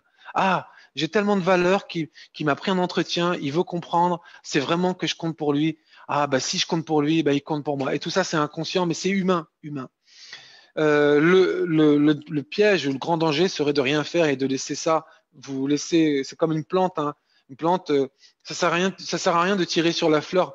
C'est pas en tirant sur la fleur qu'on l'aide à pousser. La plante, elle va avoir besoin de soleil, de lumière. On retrouve cette idée de valeur, hein, de lumière et d'eau aussi certainement. Donc ensuite, le point 4, fixer un rendez-vous à J+15, J+30 peut-être, juste pour montrer que vous allez suivre, ça a tellement d'importance pour vous et tellement de valeur. Donc vous voyez, ça c'est un entretien de remotivation. Il est basé sur quoi? Il est basé finalement sur je redonne de la valeur aux gens. Parce que c'est pas en disant aux gens tu as de la valeur qu'on leur donne de la valeur. Non, c'est en faisant des choses. Je crée un entretien, je provoque un entretien, je montre que je le regarde, que j'ai constaté des signes, des indices de démotivation, je cherche à comprendre, je cherche des solutions, même pour des choses qui paraissent impossibles. Non, je ne sais pas si c'est impossible ou possible. On va chercher des solutions, mettre des actions en place. Et puis peut-être, pourquoi j'en parle? Parce que j'aime aller jusqu'au bout des extrémités. Et peut-être même, ça peut arriver, hein, que finalement la personne prenne conscience, grâce à cet entretien, qu'il faut qu'elle change de job, qu'il faut qu'elle change d'entreprise. Peut-être, peut-être, peut-être. Mais je vais vous dire un truc, si ça émerge, ça, c'est que c'est le moment. Et soit vous êtes contre ça, soit vous accompagnez ça. Si vous êtes contre ça, vous allez vous coltiner à un collaborateur démotivé et ça va déteindre sur tout le monde. Si vous accompagnez ça, il va vous être redevable et le temps il va peut-être à un moment donné poser sa démission, mais le temps qui va rester avec vous, il va continuer à être positif et à vous donner de la valeur jusqu'au dernier jour. Et quand il vous quittera et qu'il vous serrera la main, ce que je sais, je l'ai vécu, on te serre la main, on te regarde dans les yeux avec de la buée dans les yeux, avec de les émotions et on te dit merci pour tout. Et toi, tu comprends que dans le merci pour tout, c'est merci pour toute cette valeur que tu m'as donnée. Hein. Et c'est plus important que le salaire. Moi, je connais des gens qui ont un super salaire et qui quittent leur travail, ils démissionnent. Pourquoi? Parce qu'ils quittent un manager. On quitte pas une entreprise, on quitte un manager. Je connais des gens qui ont un salaire, un bon salaire, et qui démissionnent pour un autre boulot avec un moins bon salaire. Mais pourquoi? Mais parce que dans l'autre entreprise, ils auront plus de valeur, ou ce qu'ils auront à faire aura plus de valeur, ou ainsi de suite. Ou alors, il y en a qui changent et qui baissent de salaire juste parce que le travail est plus près de la maison. Et du coup, ils gagnent du temps libre avec leurs enfants parce que ça a de la valeur pour eux. Donc, vous voyez, si vous donnez rien aux gens, si vous les regardez pas, si vous les écoutez pas, si vous les considérez pas, la seule chose qu'ils vont vous demander, réclamer, c'est de l'argent, c'est un salaire. Et vous, si vous achetez ça content, et que vous allez commencer à croire que la seule chose qui les motive, c'est l'argent, vous vous êtes complètement trompé de boulot, faites un autre boulot, faites autre chose. Parce que manager des êtres humains, c'est ça, c'est motiver, faire respecter des règles. Et si on regarde bien, motiver, c'est donner de la valeur aux gens, et faire respecter des règles, c'est donner de la valeur aux règles. Donc en fait, en tant que manager, notre boulot, c'est de donner de la valeur soit aux gens, selon les situations, soit aux règles lorsqu'elles ne sont pas respectées. On donne de la valeur. Et concernant les règles, personne n'est au-dessus des règles. Il n'y a personne qui a plus de règles, qui a plus de valeur qu'une règle. Même si tu es gouverneur, tu t'arrêtes au feu rouge. C'est ça. Sinon, les autres vont penser que le feu rouge n'a pas beaucoup de valeur. Vous voyez? Donc, vous voyez bien que tout est lié, qu'il faut donner de la valeur aux êtres humains, aux collaborateurs, et il faut donner de la valeur aux règles, et personne n'a plus de valeur qu'une règle. Alors, une citation d'un grand manager. Un grand manager, parce que d'après ce que j'ai pu étudier, moi qui suis passionné de sport et de foot, c'est Didier Deschamps, c'est le sélectionneur de l'équipe de France. Donc, il a gagné la Coupe du Monde en 2018 avec la France. Il a gagné la seule Ligue des Champions qu'une Coupe d'Europe qu'un club français l'a gagné. Il n'était pas l'entraîneur, mais il était le capitaine déjà. C'était en 1993 avec l'Olympique de Marseille.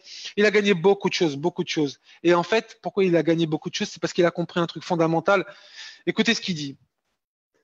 Je manage des êtres humains avec l'objectif pour chacun de s'inscrire dans un projet collectif. Je passe beaucoup de temps pour que chacun se sente important. Je passe beaucoup de temps pour que chacun se sente important.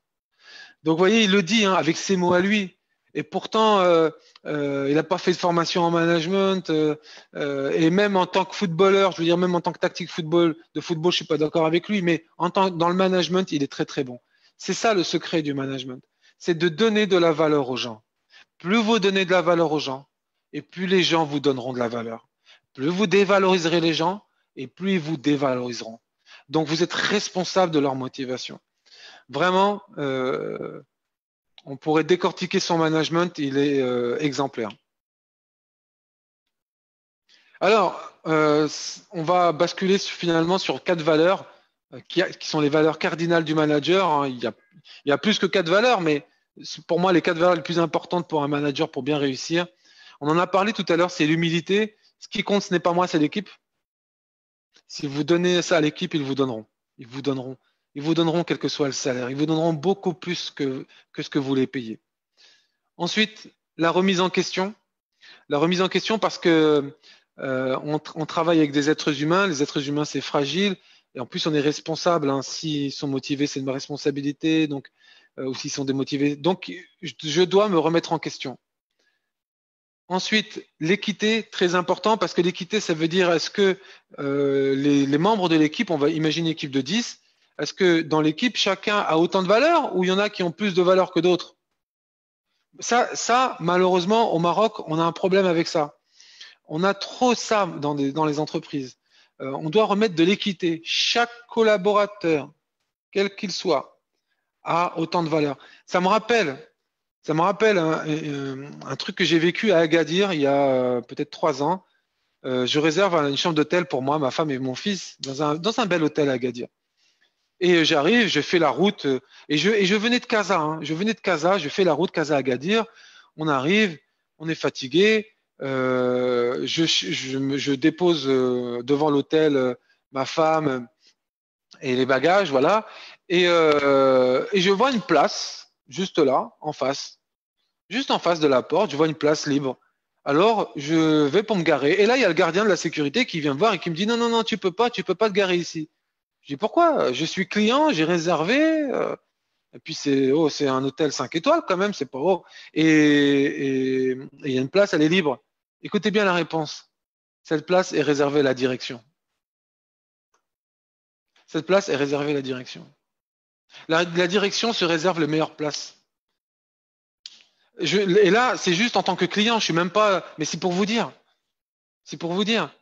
C'est tout le contraire. La direction, elle doit réserver ses places aux clients et prendre une place derrière. Il y a un autre hôtel à Casa là où c'est pareil. Mais bon, je vais pas nommer les noms, mais on est dans cette perception où dans l'entreprise, plus je suis gradé dans l'entreprise, plus je suis manager, plus je suis haut dans la pyramide hiérarchique managériale, et plus j'ai des droits, des privilèges, et je vaux plus que les autres. Et ça, pour la réussite de notre économie, pour la réussite, le bien-être des êtres humains, des Marocains, des Marocaines, des jeunes, de tous les collaborateurs, il faut inverser ça. Et il faut donner de l'équité. De l'équité. Ça veut dire que tous les collaborateurs, ils ont les mêmes droits, ils ont la même valeur. Et c'est pas parce que tu es directeur ou directrice que toi, tu as le droit de ci, de ça, alors que c'est interdit ou j'en sais rien. Non, non, non, non, non. L'équité. D'ailleurs, en tant que musulmans, ça devrait nous toucher encore plus, puisque dans notre religion, tous les musulmans sont comparés, vous savez, à un peigne, aux dents d'un peigne. On est tous égaux. Et à la mosquée, lors des prières de Jumu'ah, quel que soit notre niveau social, on est tous au même niveau. Et c'est l'équité. L'équité, c'est fondamental pour la motivation. Et comme il n'y a pas d'équité, comme il n'y a pas d'humilité, comme il n'y a pas de remise en question, eh ben, il n'y a pas de motivation. On n'est pas motivé. La dernière valeur cardinale, l'exemplarité. Alors, l'exemplarité, ça veut dire quoi? Ça veut dire plein de choses, hein. Si vous voulez qu'il respecte les règles, respectez les règles. Mais au-delà de tout ça, tout simplement, si vous voulez qu'il soit motivé, soyez motivé. Hein, si vous voulez qu'il vous donne de la valeur, donnez de la valeur. Mais on a des managers qui se comportent comme les collaborateurs, motivés que par l'argent, considérant que la seule chose qui compte pour eux, c'est la rémunération. Que le client, l'entreprise, le collectif, le pays, le secteur d'activité, les collaborateurs n'ont pas de valeur. La seule chose qui compte, c'est moi et mon compte en banque à moi. Moi et mon compte en banque à moi. Eh bien, c'est pas comme ça qu'on réussit, ni individuellement, ni collectivement. Et c'est ce qui nous freine. Et là, j'englobe l'Afrique en entier. C'est qu'on est trop égocentré. Et l'exemplarité, c'est ça. C'est en tant que manager, c'est ça le rôle d'un manager, c'est de montrer l'exemple. Donc, vous voulez qu'il soit motivé, soyez motivé. Vous voulez qu'il donne, donnez. Vous voulez qu'il soit équitable, soyez équitable. Vous voulez qu'il soit positif, soyez positif. J'ai des managers qui se plaignent que leurs collaborateurs se plaignent. Je répète, ils se plaignent que leurs collaborateurs se plaignent, mais c'est normal. Tu te plains, donc ils se plaignent. Une équipe ressemble toujours à son manager. Une équipe, elle ressemble toujours à son manager. On est un miroir pour l'équipe. On est un miroir pour l'équipe. Si on manque de respect aux gens, ils nous manqueront de respect. Si on n'a pas de temps pour eux, ils n'auront pas de temps pour nous. Si on ne donne de la valeur qu'à ceux qui ont de la valeur hiérarchiquement, eh ben, ils nous auront de la valeur que ceux qui ont de la valeur hiérarchiquement. C'est comme ça les êtres humains. Donc, le travail qu'on a à faire, c'est un travail sur nous-mêmes. Et c'est là où ça devient un beau métier, le management. Parce que Sana, tout à l'heure, en début de webinaire, a insisté sur le fait que nous, les coachs, les accompagnateurs, pour pouvoir être efficaces auprès de nos clients, on devait avant tout faire un travail aussi sur nous, faire explorer, travailler sur nous, se poser des questions sur nous, grandir en fait, prendre conscience de nos responsabilités, accepter le passé, pardonner le passé et se projeter dans l'avenir, identifier notre mission, notre vision, se former à des outils. La PNL, ce sont des outils, mais il y en a plein d'autres. Mais faire un travail sur nous-mêmes. Et le rôle du travail de manager, c'est un métier qui commence à vous donner l'opportunité de travailler sur vous-même et de grandir. Et c'est là où ça devient intéressant. Et c'est pour ça qu'on a pas mal de coachs qui viennent du management, qui ont été managers avant et qui, par la suite, deviennent coachs parce qu'ils rentrent dans cette étude de l'être humain. Et c'est pas tous les métiers qui proposent ça. Je veux dire, si vous êtes codeur en informatique ou si vous êtes, je sais pas, chauffagiste ou boucher ou plombier, ce sont des beaux métiers nobles dont la communauté a besoin, mais ce sont pas des métiers qui vont exiger de vous de faire un travail sur vous-même comme le management vous le demande. Donc, soit vous saisissez cette opportunité en tant que manager pour travailler sur vous, faire grandir vos équipes et grandir vous aussi, et vous serez gagnant tout au long de votre existence, soit vous passez à côté de tout ça et que vous avez encore cette vision, cette perception limitante du passé qui est je suis un chef, et ce qui compte c'est ma rémunération, me faire valoir et grimper dans la hiérarchie. Et vous allez galérer parce que aujourd'hui, c'est plus comme ça que ça marche. En tout cas, de moins en moins. Ça marchait peut-être il y a 20 ans, il y a 30 ans comme ça, mais de moins en moins. Maintenant, les dirigeants, je parlais de Monsieur Bernoussi, qui est un dirigeant éclairé. On a au Maroc et en Tunisie aussi des chefs d'entreprise, des dirigeants qui sont de plus en plus éclairés, qui investissent dans les accompagnements, etc., qui sont de plus en plus proches avec les équipes parce qu'ils ont pris conscience que la valeur d'une entreprise, c'est les hommes et les femmes qui la composent. Une entreprise, c'est pas un produit ou une chaîne de production. Une entreprise, c'est des hommes et des femmes. La Royal Air Maroc, c'est pas des avions. La Royal Air Maroc, ce sont des mécaniciens, des stewards, des êtres humains. C'est ça la valeur d'une entreprise. Parce que on revient sur le P de la performance. Performance, c'est compétence fois motivation plus ressources. On va dire que les moyens, c'est les ressources. Mais le plus important, c'est les compétences et la motivation, les êtres humains.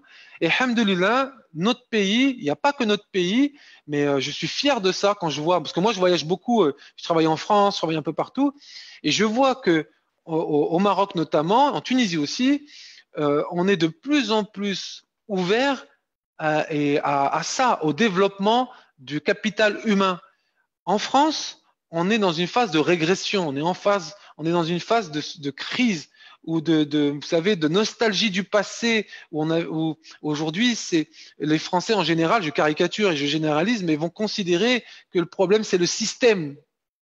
Et donc nous, on a soif encore, enfin en Maroc et en Afrique, de fabriquer un nouveau système où on a l'être humain qui est au cœur de l'économie. Donc ça arrive, ça pointe son nez.